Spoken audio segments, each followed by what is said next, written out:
All right, beauties, let's get into the first round of punishment. Essentially, what we're doing here is some major scales.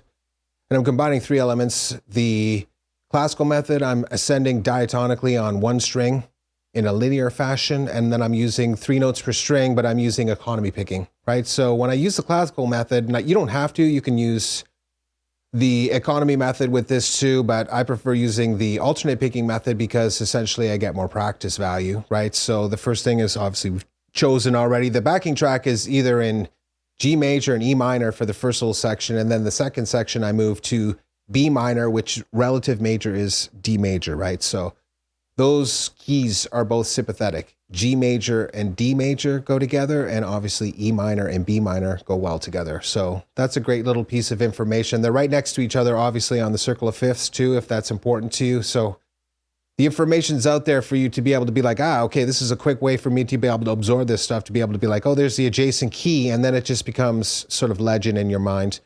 So essentially, the first thing I want to do is move up G major here in the classical method. And then I'm just climbing up on the high E string, using 3 notes per string again. This is Aeolian, that's Locrian. And now I'm into Ionian here, and then I'm just descending using 3 notes per string. Using the Ionian method, that closes the loop here between this. And remember, of course, I have the pentatonic here right there too. Of course, the major scale in the classical method overlaps over top of the major pentatonic, so that's very useful information too. The lowest level of information is the pentatonic, right? And then I'm into the major scale. And then I'm into 3 notes per string.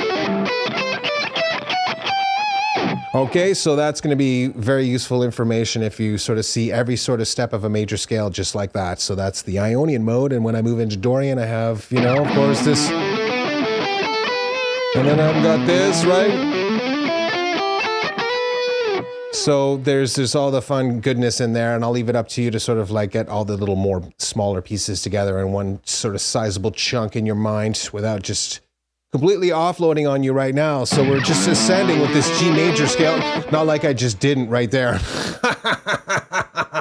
Oh yes, baby. Gee, I told you, teacher of the year stuff. Once I get on that bad boy, forget it. I'm just like gone. Over the mountains and far away. So you never know what you're gonna get for a lesson.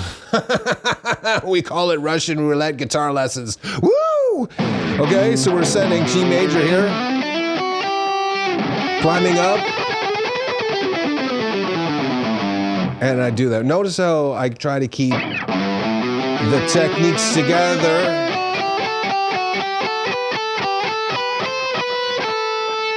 See, I get 2 upstrokes there, which gives me the opportunity to turn that around and make it into the scale, right?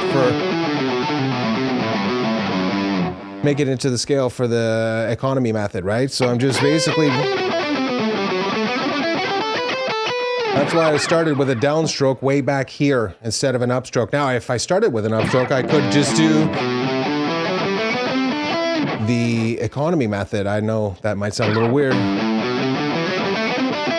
Until you get to, obviously, the highest 2 strings, then you have to switch over to alternate picking again. But that's another way of sort of combining those 2 techniques together. But that's also going to be a good way to sort of be like, okay, if I start with a downstroke, I kind of set myself up here to go into economy picking. That way you don't practice something for 20 minutes and be like, I messed up like 20 minutes ago when I started with a downstroke instead of an upstroke, and vice versa. Okay, so attention to detail, it does matter because you can actually mess yourself up and make it worse. The next thing is I started to mess with the timing. Right? I didn't just sort of ascend using this boring scale like that. I sort of like.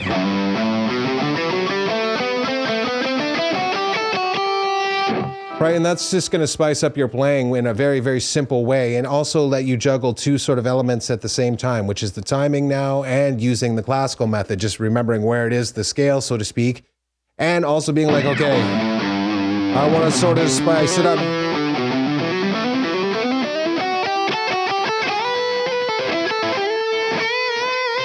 Right, and that's going to be the key there once you get much better at that juggling act, if you will, of being like, okay, I want to do a slide here and then into some vibrato, right? And then I'm going to just climb up the scale using hammer-ons and pull-offs, right? And then economy method.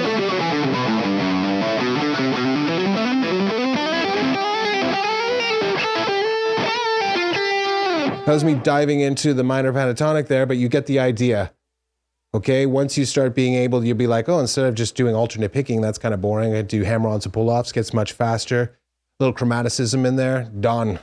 See ya. Okay, and then what I do is obviously I move the whole thing up again to the 3rd degree. Oh, Phrygian. Okay, so I'm starting with the first 2 notes of this Phrygian, 3 notes per string system, right? But then immediately jumping backwards here to this Dorian. Those 2 there are from Locrian, right? These ones, Ionian, right? And then one more time, Dorian. Right, so I'm right there. Very important to do that because it sets up those ideas of a sonic range, if you will, the modes. In a real world context, you can be like, ah, Dorian. Done. I got it. And you'll start hearing it. And then when you hear it in context over different types of chords, you're like, I'm an idiot. Okay? Then you'll be like, the mystery is solved. Chords and scales. I can use this one over this one. It sounds amazing. And then you start seeing it in a piece of music. Oh, look, it's the A minor 7 flat 9 coming up. Oh, I should use this super dominant scale. Done. Okay? But listen, that's much higher level. And I don't know if that's actually true or not. I'm just throwing it out there. But you know what I'm saying. Finito, right? So then, of course, I'm just doing the same thing. I'm just ascending.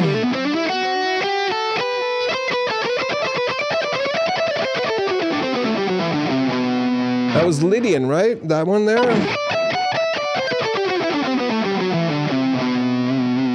Okay, so that's a great way to put a couple scale systems together and get an amazing workout. And then what you can do is just start doing alterations where you sort of, I like to call it scaling around, I guess, where you just start alternate picking and sticking around on 1 string or 2 strings and sort of working on things. You know, you're going to sort of ascend here.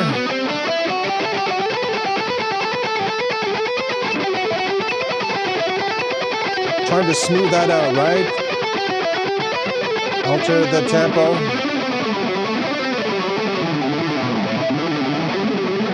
Controlling with muting.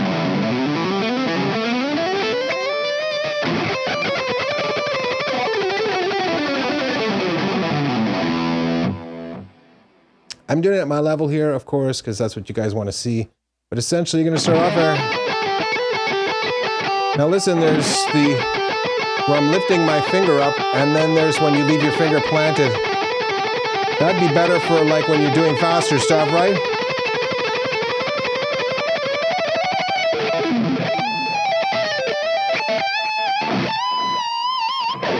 Oh my God, yes, you know it. So you're feeling me.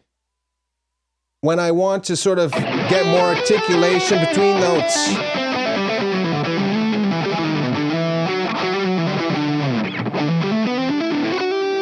That's when I'm going to lift up my finger. When I want a bar, obviously.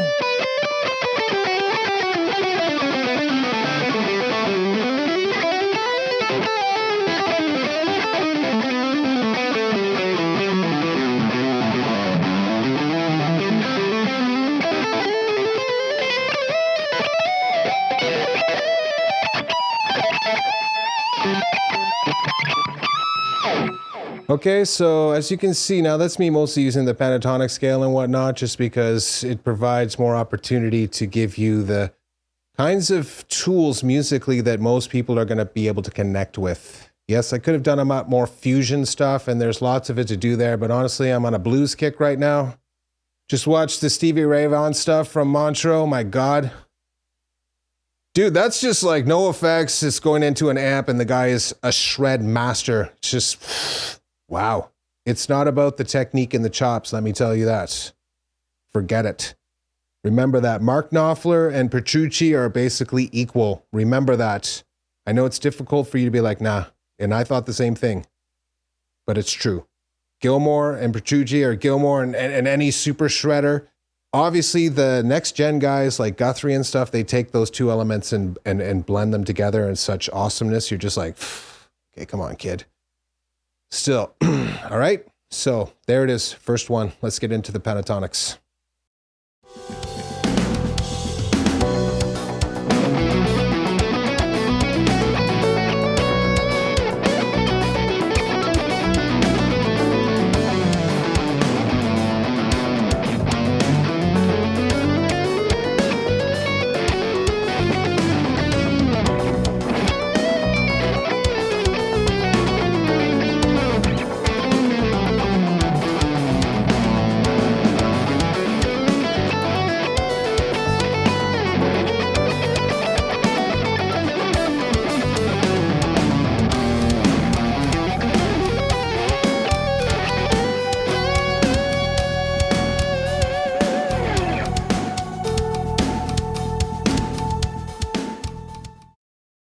All right, sexies, I'm calling this one Pentatonic Plus. That's an absolutely savage practice exercise. Wow.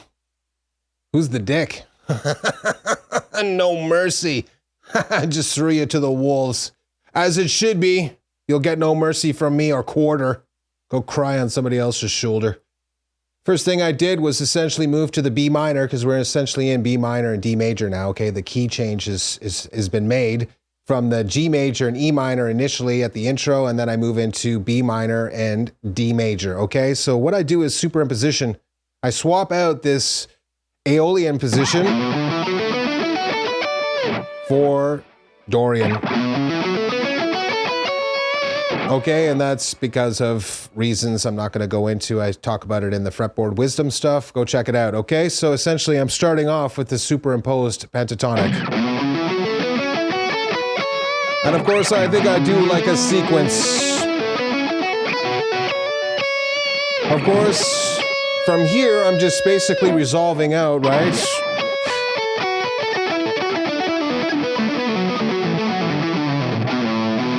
That's where that magic works. I can start with the sort of like more outside sound.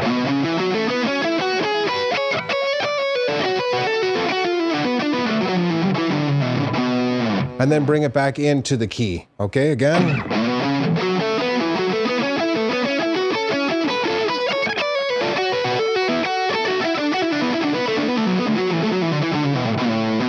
Not my best, but you know what I'm getting at there, okay? So getting used to the idea of starting with something that's a little bit more spicy and then resolving that spiciness with just moving back into the diatonic key, in this case using the minor pentatonics, can be a very, very powerful tool to train you and to sort of better represent your music. Okay, so I'm starting off with the groups of 6.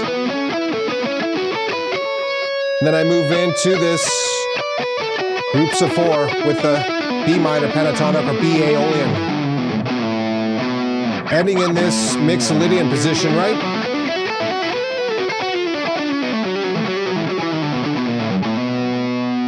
From there, I'm basically jumping into the melodic minor. So I'm going to move a half step down from the B here. B flat.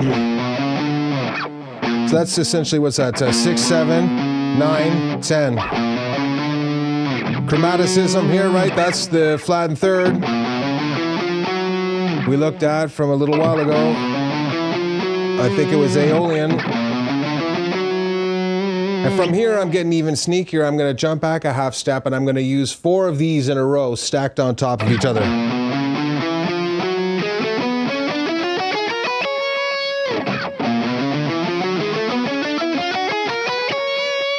Again. And I use another cool trick. Half step up now, and I'm going to use these on 3 strings. Ending on this one note here, which is a half step down again.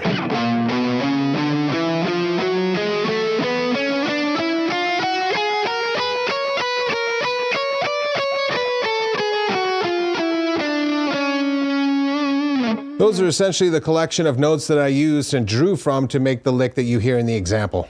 Okay, now I do it slightly differently with a few other tips and tricks, obviously, but there it is. That's basically that. So I start off here with superimposition. Resolve back into the key. Destabilize with the melodic minor here. Resolve back into the key again. Once I do that, now I'm getting into this chromatic lick.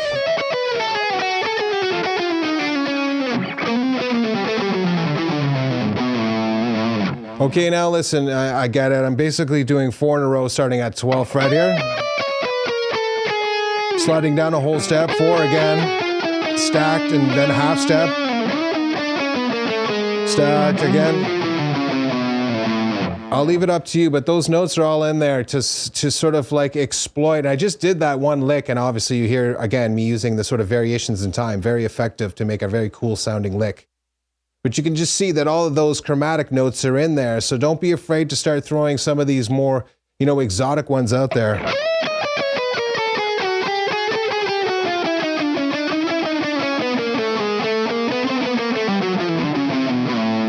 From here, superimposition again, instead of Mixolydian, I'm swapping in Ionian, and I'm adding in its flat third there, which is very cool, because then I'm moving into the sharp 5, the dime bag lick, into the key again, into stacking 2 sets of pentatonics together, the major and the minor together here, using groups of 5. Half step down.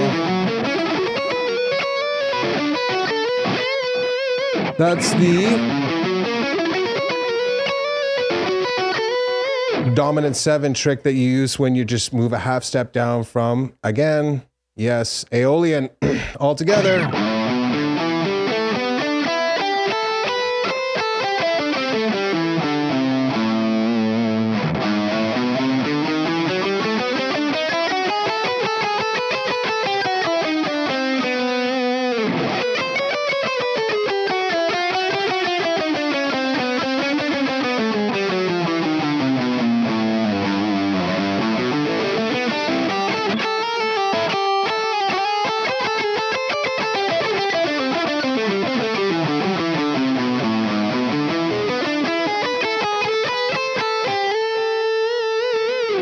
Damn! Okay, that's a super simplified version down. See if you can get some of that into you.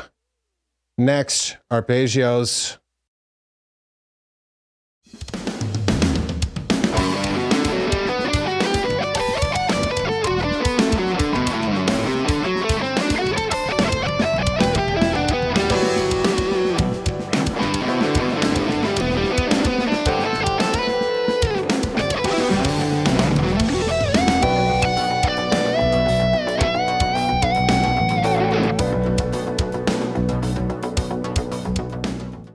All right, let's crank up the difficulty a little bit. We're basically getting into the arpeggio section. You're going to basically have to, you know, have a little bit more dexterity and obviously some fretboard experience and whatnot to get these done.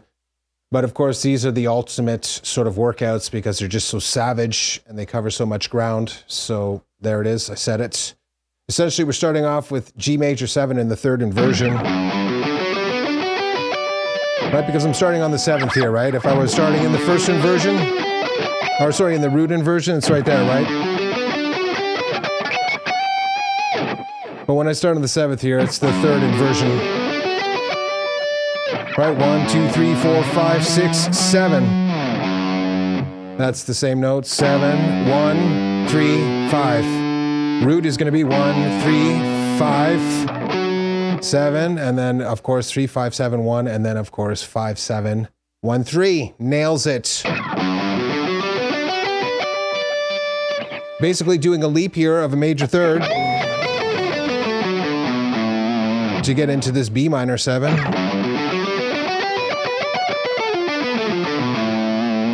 I want to reprise that by adding in this D7. And then I want to do a mirror image.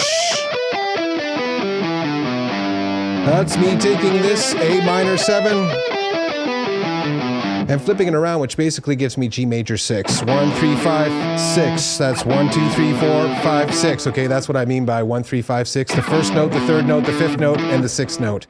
Nails it all together.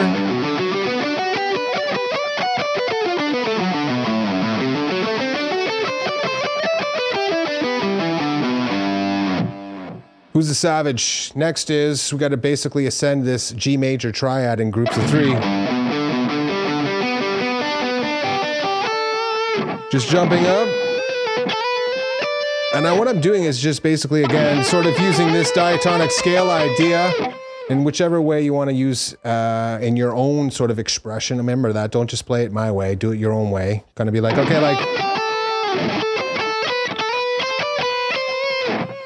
if that's how you do it, killer. Okay. To get into the third position here, the third degree, this is going to be B minor, and I'm just using the standard triad to set up to move to the Mixolydian position here. Okay, D major in this case. And what I'm going to do is change this D Mixolydian, or D7. I said D Mixolydian because it's implied that D7 and D Mixolydian go together. Those two pieces of information go together. I'm going to convert that into, do you know? D major 9. At 11. Again. I kind of go up into this minor pentatonic, obviously, to end in the G major pentatonic, right? Right, so again, I'm basically ascending or descending in this B minor, jumping up to G major, add 9, add 11, really, it could be another one. And then essentially from there, just coming out into the pentatonic. Dunsky, right? So that's going to be a very, very useful tool for you to sort of like combine these two systems. Again, you're starting to see me use a bunch of different ones. This is a standard sweep, but this one is more of a compound because I have these 3-note sequences on the A string and on the, again, the high E string.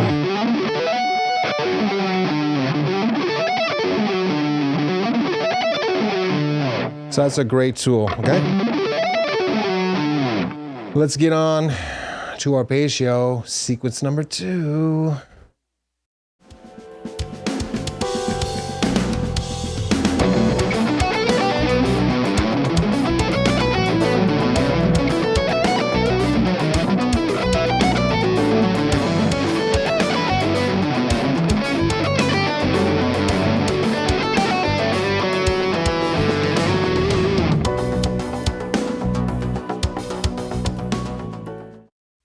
All right, the last example, we're just getting into a straight sweeping exercise. Essentially what I'm doing is I'm doing arpeggio substitution, okay? In the case of Locrian, I'm swapping out the diminished for a first inversion major. And the rest of them are pretty much standard, okay? Except for the third, you know, the Phrygian, I'm also swapping out the minor that we just did for first inversion major, okay? So I'm starting here at F sharp. G major, that's the 4th degree. A major, that's the 5th degree, right? That's B minor, you got it. C sharp diminished into D major, into E minor, D major again.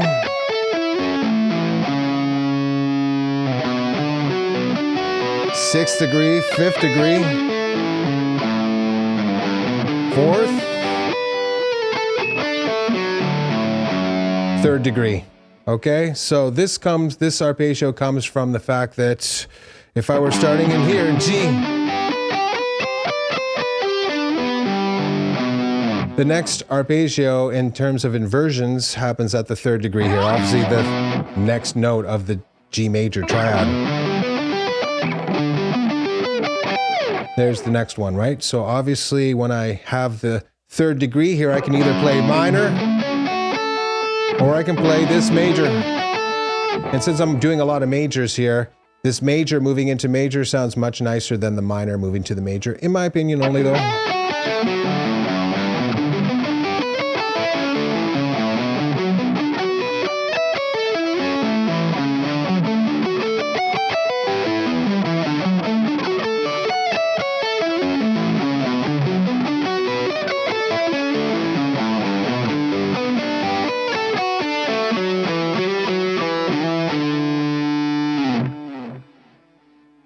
Piece of cake. Good luck. Drop me a comment. Maybe a like. Subscribe. Got any questions? You know what to do. See you in the next one.